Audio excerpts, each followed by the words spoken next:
Vastarien by Thomas Ligotti. Within the blackness of his sleep, a few lights began to glow like candles in a cloistered cell. Their illumination was unsteady and dim, issuing from no definite source.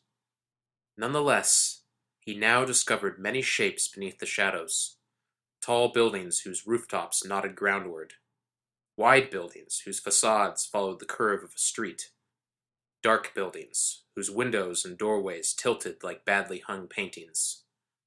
And even if he found himself unable to fix his own location in this scene, he knew where his dreams had delivered him once more.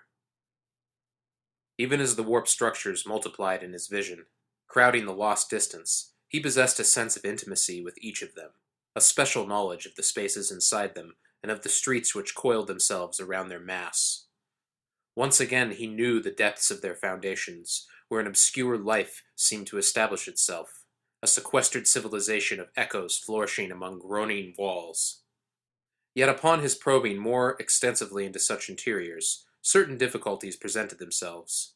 Stairways that wandered off course into useless places, caged elevators that urged unwanted stops on their passengers, thin ladders ascending into a maze of shafts and conduits, the dark valves and arteries of a petrified and monstrous organism.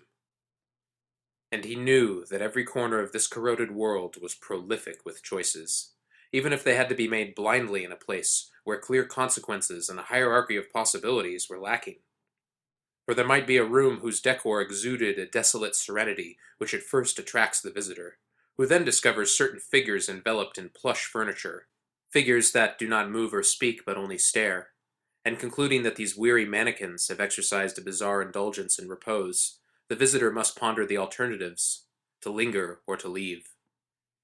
Eluding the claustral enchantments of such rooms, his gaze now roamed the streets of this dream and scanned the altitudes beyond high sloping roofs.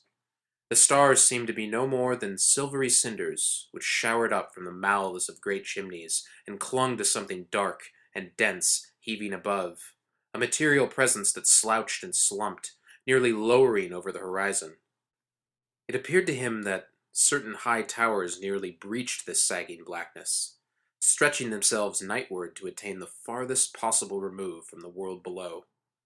And toward the peak of one of the highest towers he spied vague silhouettes that moved hectically in a bright window, twisting and leaning upon the glass, like shadow puppets in the fever of some mad dispute.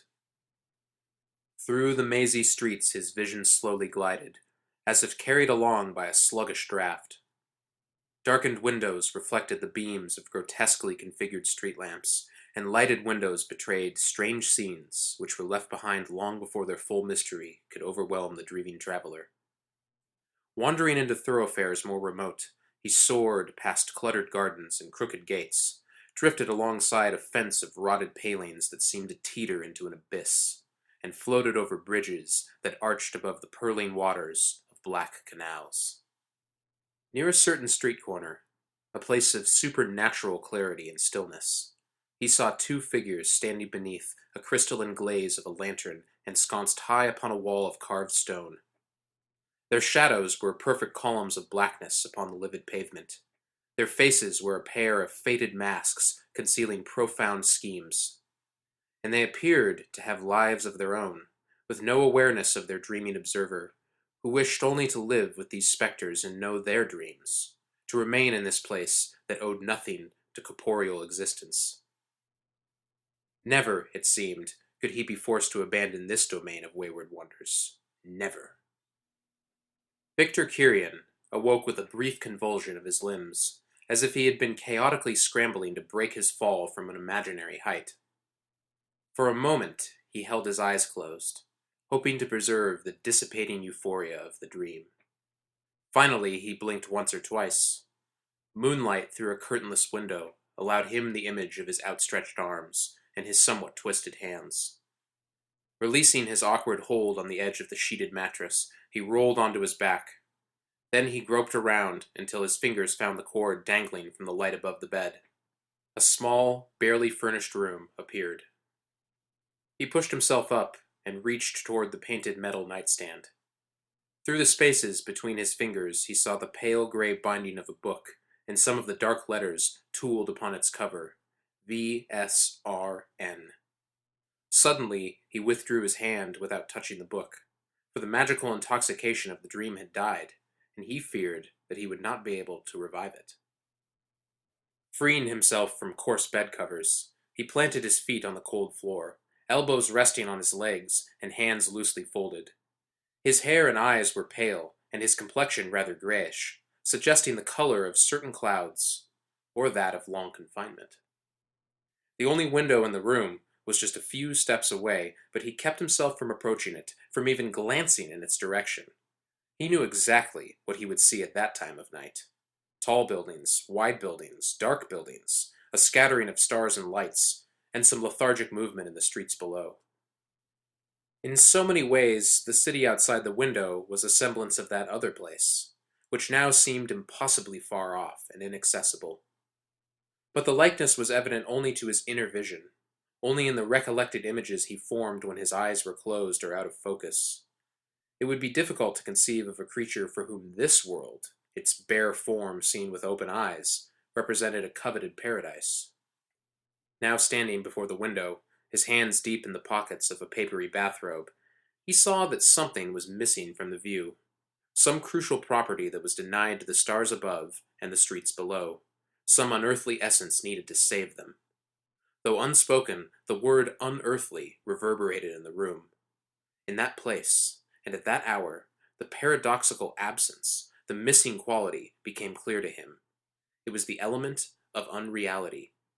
Or perhaps of a reality so saturated with its own presence that it had made a leap into the unreal.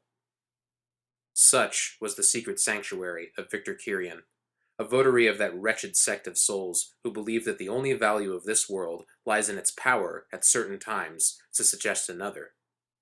Nevertheless, the place he now surveyed through the high window could never be anything but the most gauzy phantom of that other place, nothing save a shadowy mimic of the anatomy of that great dream.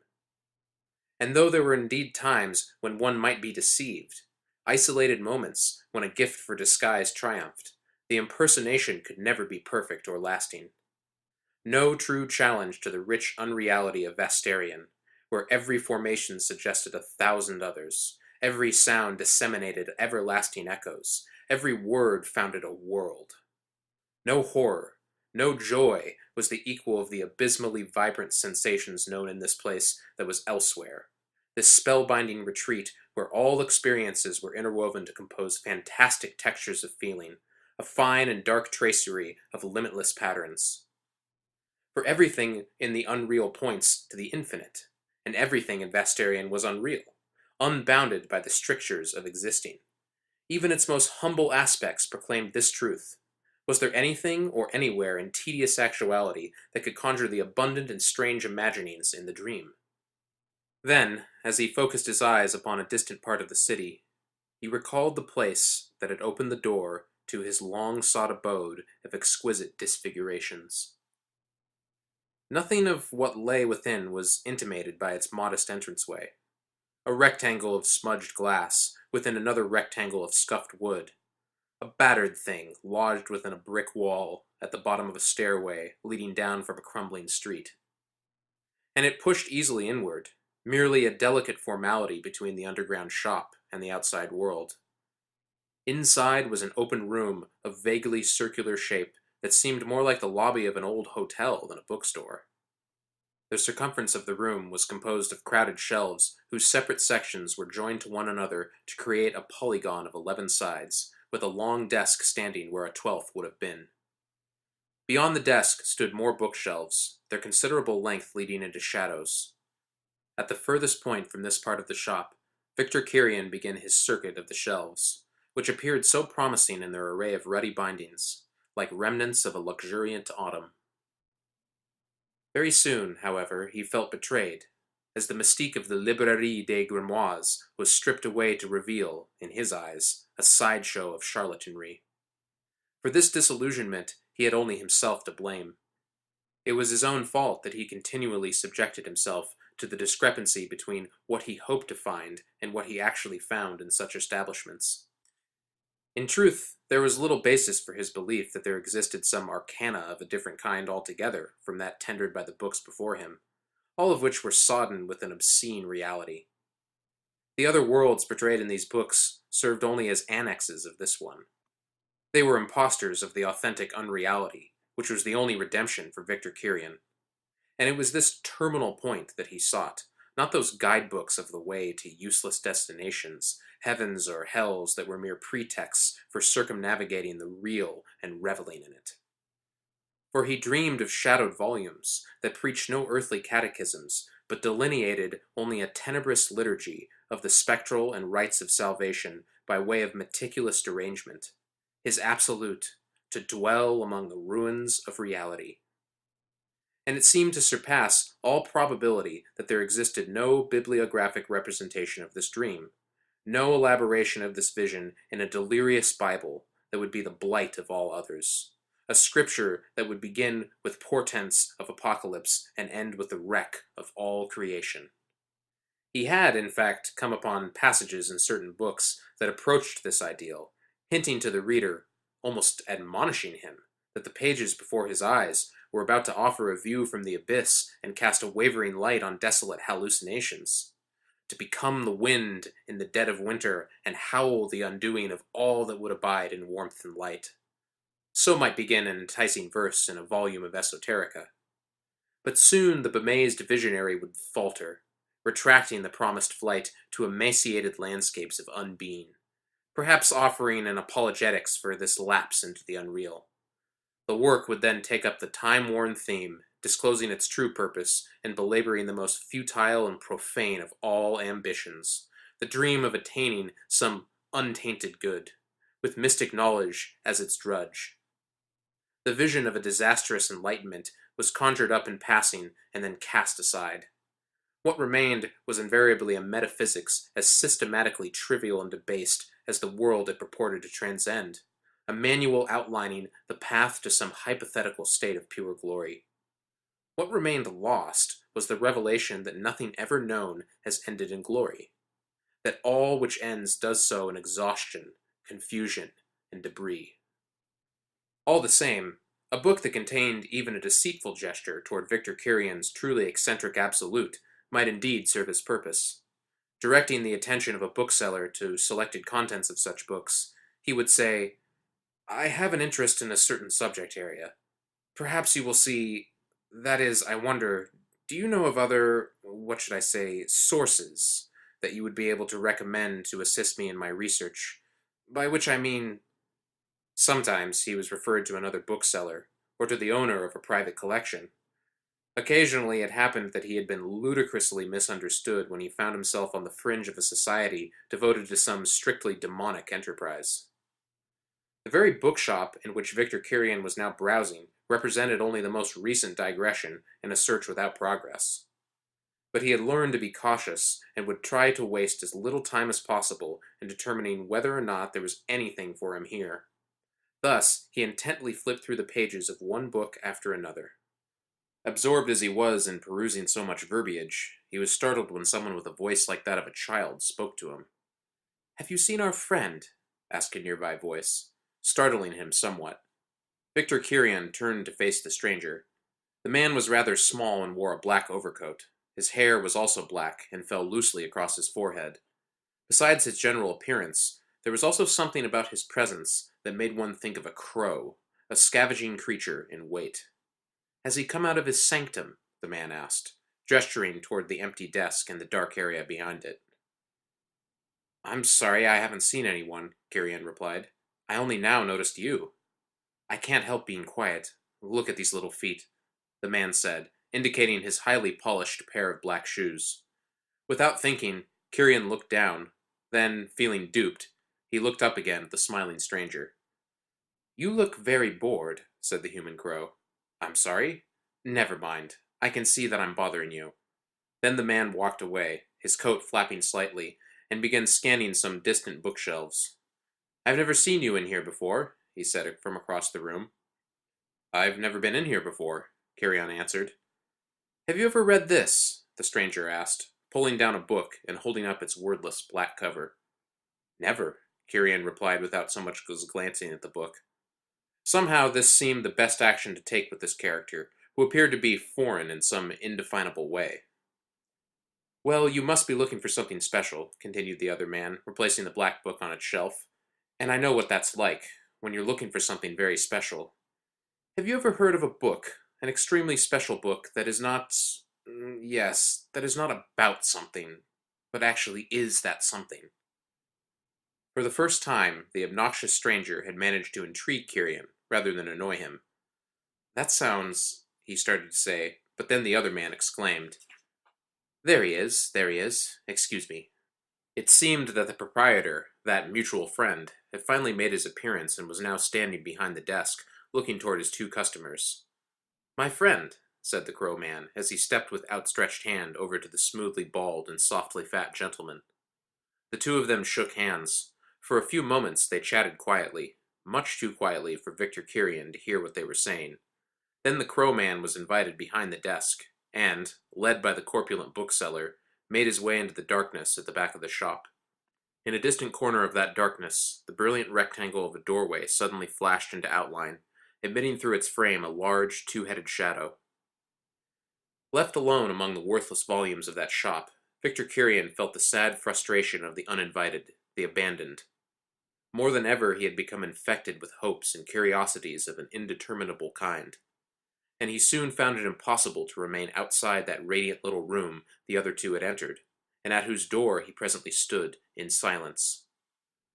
The room was a cramped cubicle, within which stood another cubicle formed by freestanding bookcases, creating four very narrow aisleways in the space between them. From the doorway he could not see how the inner cubicle might be entered, but he heard the voices of the others whispering within. Stepping quietly, he began making his way along the perimeter of the room, his eyes surveying a wealth of odd-looking volumes. Immediately he sensed that something of a special nature awaited his discovery, and the evidence for this intuition began to build. Each book that he examined served as a clue in this delirious investigation, a cryptic sign which engaged his powers of interpretation and imparted the faith to proceed. Many of the works were written in foreign languages he did not read. Some appeared to be composed in ciphers based on familiar characters, and others seemed to be transcribed in a wholly artificial cryptography. But in every one of these books he found an oblique guidance, some feature of more or less indirect significance, a strangeness in the typeface, pages and bindings of uncommon texture, abstract diagrams suggesting no orthodox ritual or occult system.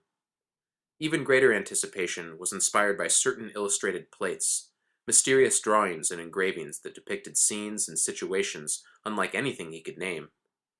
And such works as Cynothogolus or the Noctuary of Time conveyed schemes so bizarre, so remote from known texts and treatises of the esoteric tradition that he felt assured of the sense of his quest. The whispering grew louder, though no more distinct, as he edged around a corner of that inner cubicle and anxiously noted the opening at its far end. At the same time he was distracted for no apparent reason by a small, grayish volume leaning within a gap created by oversized tomes on either side. The little book had been set upon the highest shelf, making it necessary for him to stretch himself as if on an upright torture rack to reach it.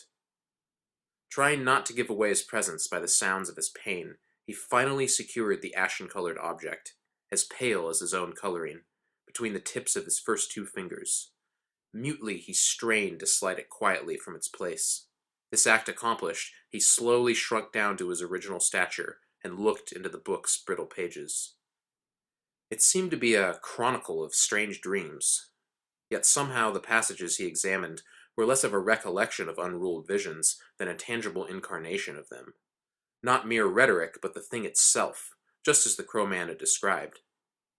The use of language in the book was errantly unnatural, and the book's author unknown. Indeed, the text conveyed the impression of speaking for itself and speaking only to itself, its words being like shadows that were cast by no forms outside the book. But though this volume appeared to be composed in a vernacular of mysteries, its words did inspire a sure understanding and created in their reader a visceral apprehension of the phenomenon to which the characters, cut into the front of the book, gave name. Passing his right forefinger across these gnarled letters, which appeared to be deeply engraved into the volume's stiffly bound surface, Victor Kirian could not feel their physicality. It was as if he intuited the word they spelled out: Vastarien. Could this book be a kind of invocation of a world in waiting of Genesis? And was it a world at all? Rather, the unreal essence of one, all natural elements purged from it by an ineffable process of extraction, all days distilled into dreams and nights into nightmares. Each passage he entered in the book both enchanted and appalled him with images and incidents so freakish and chaotic that his usual sense of these terms disintegrated along with everything else. Rampant oddity seemed to be the rule of the realm, while imperfection was the paradoxical source of idealities, miracles of aberrance and marvels of miscreation. There was horror, undoubtedly, but it was a horror uncompromised by any feeling of lost joy or a thwarted searching for the good. Instead, there was proffered a deliverance by damnation, and if Vastarien was a nightmare, it was a nightmare transformed in spirit by the utter absence of refuge, nightmare made normal.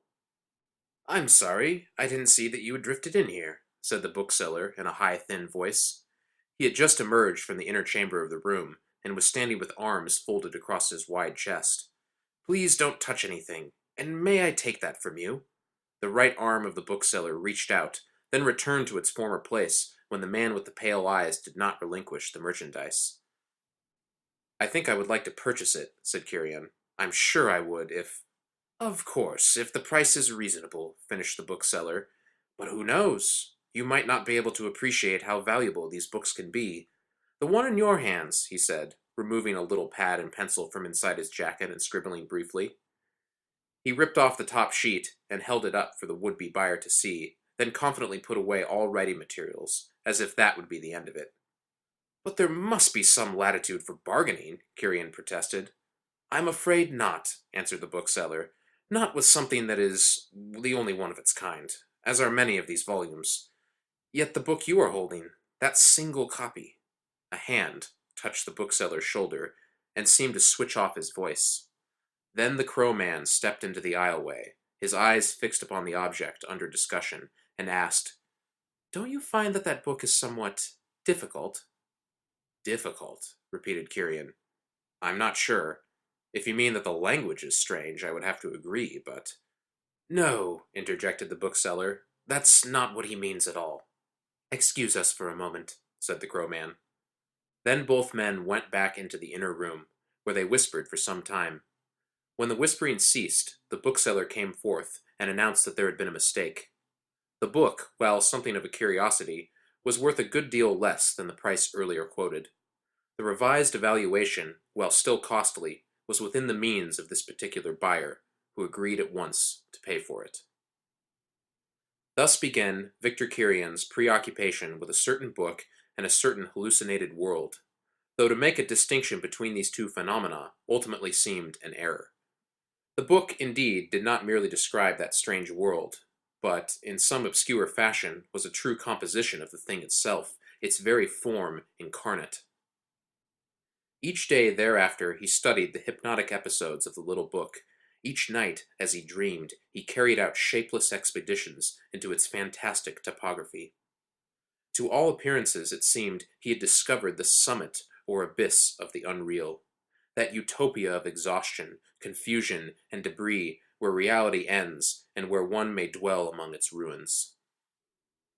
And it was not long before he found it necessary to revisit that 12-sided shop, intending to question the obese bookseller on the matter of the book and unintentionally learning the truth of how it came to be sold. When he arrived at the bookstore, sometime in the middle of a grayish afternoon, Victor Kirian was surprised to find that the door, which had opened so freely on his previous visit, was now firmly locked. It would not even rattle in its frame when he nervously pushed and pulled on the handle. Since the interior of the store was lighted, he took a coin from his pocket and began tapping on the glass. Finally, someone came forward from the shadows of the bookroom. "Closed," the bookseller pantomimed on the other side of the glass. "But," Kirian argued, pointing to his wristwatch. "Nevertheless," the wide man shouted. Then, after scrutinizing the disappointed patron, the bookseller unlocked the door and opened it far enough to carry on a brief conversation. "And what is it I can do for you? I'm closed, so you'll have to come some other time if... I only wanted to ask you something. Do you remember the book that I bought from you some days ago? Yes, I remember, replied the bookseller, as if quite prepared for the question. And let me say that I was quite impressed, as of course was the other man. Impressed, Kirian repeated. Ecstatic is more the word in his case, continued the bookseller. He said to me, the book has found its reader, and what could I do but agree with him? I'm afraid I don't understand, said Kirian. The bookseller blinked and said nothing. After a few moments he reluctantly explained. I was hoping that by now you would understand. He hasn't contacted you, the man who was in here that day. No, why should he? The bookseller blinked again and said, Well, I suppose there's no reason for you to stand out there. It's getting very cold, don't you feel it? Please, come in. As Victor Kirian entered, the bookseller stuck his head outside, looking up the stairs that led down to his shop and scanning as much of the street above as he could see. Then he closed the door and pulled Kirian a little to one side of it, whispering, There's just one thing I would like to tell you.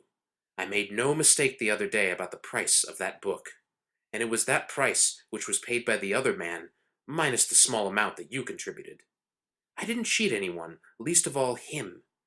He would have been happy to pay even more to get that book into your hands. And though I'm not exactly sure of his reasons, I think you should know that. But why didn't he simply purchase the book for himself? Asked Kirian. The bookseller seemed confused. It was of no use to him. Perhaps it would have been better if you hadn't given yourself away when he asked you about the book. How much you knew. But I don't know anything, apart from what I've read in the book itself. I came here to look into its provenance. Its provenance? You're the one who should be telling me about that. I didn't even know I had that book on my shelves.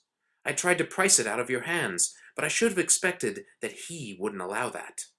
I'm not asking anything of you, don't misunderstand. I've already violated every precept of discretion in this matter. This is such an exceptional case, though. Very impressive, if in fact you are the reader of that book. Realizing that, at best, he had been led into a dialogue of mystification, and possibly one of lies, Victor Kirian had no regrets when the bookseller held the door open for him to leave. But before long, he learned why the bookseller had been so impressed with him, and why the crow-like stranger had been so generous. The bestower of the book who was blind to its mysteries. In due course he learned that the stranger had given only so that he might possess the thing he could gain in no other way, that he was reading the book with borrowed eyes, and stealing its secrets from the soul of its rightful reader. At last it became clear what was happening to him, and how his strange nights of dreaming were being affected from inside. This phenomenon was not immediately apparent, though. For several more nights, as the outlines of Vastarien slowly pushed through the obscurity of his sleep, a vast terrain emerged from its own profound slumber and loomed forth from a place without coordinates or dimension.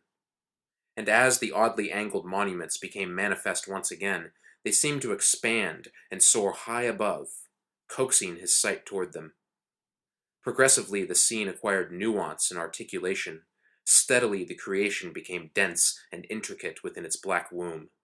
The streets were sinuous entrails winding through that dark body, and each edifice was the jutting bone of a skeleton hung with a thin musculature of shadows. But little by little, Victor Kirian began noticing that something was in the course of change during his dreams. The world of Vastarien seemed more and more to be losing its consistency, its suchness. Then one night, just as his vision reached out to embrace fully the mysterious and jagged form of a given dream, it all appeared to pull away, abandoning him on the edge of a dreamless void. The treasured eidolon was receding, shrinking into the distance. Now all he could see was a single street, bordered by two converging rows of buildings. And at the opposite end of that street, rising up taller than the buildings themselves, stood a great figure in silhouette. This colossus made no movement or sound, but nonetheless increasingly dominated the horizon, where the single remaining street seemed to end. From this position the towering shadow was absorbing all other shapes into its own, which gradually gained in stature as the dreamscape withdrew and diminished. And the outline of this titanic figure appeared to be that of a man, yet it was also that of a dark and devouring bird. Though Victor Kirian managed to awake before the scavenger had thoroughly consumed what was not its own, there was no assurance that he would always be able to do so, and that the dream would not pass into the hands of another. And so he conceived and executed the act that was necessary to keep possession of what he had desired for so long.